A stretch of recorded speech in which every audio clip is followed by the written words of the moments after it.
दासू और भाषा डैम्स के लिए नए कर्जे हासिल करने का प्रोग्राम तैयार किया गया है। जराये के मुताबिक हुकूमत को $7 अरब मिलने की तवक्को है। आलमी बैंक, एशियाई तरक्याती बैंक, इस्लामी तरक्याती बैंक और एशियाई इंफ्रास्ट्रक्चर इन्वेस्टमेंट बैंक से राबते तेज कर दिए गए हैं। जराये प्लानिंग कमीशन के मुताबिक हुकूमत को मुस्बत नताइज फरवरी तक मिलने की तवक्को है। इसी हवाले से बात करेंगे होलोग्राम टेक्नोलॉजी के जरिए। इकराम होती लाहौर स्टूडियोज में मौजूद है। इकराम होती, कहिएगा किन शराइत पर यह कर्जे पाकिस्तान को मिल सकते हैं?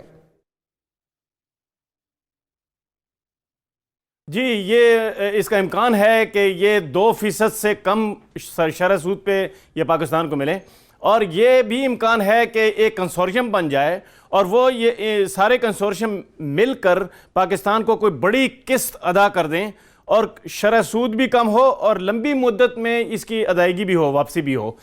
ये जो सारा मंसूबा है, इसकी बुनियाद ये है कि पाकिस्तान में एक तो पानी का बहरान बहुत शिद्दत इख्तियार कर चुका है और मज़ीद शिद्दत इख्तियार करेगा।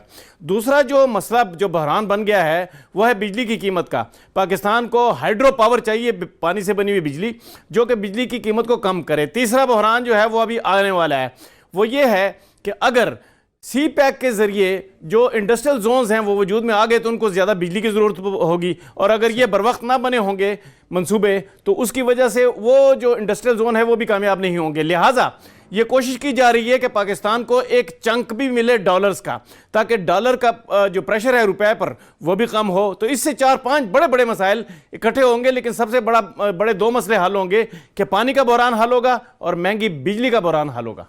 जी ठीक है, 2 बड़े बहरान जो हैं वो हल होंगे। इकराम होती, आप हमें आगाह कर रहे थे, आपका बहुत शुक्रिया।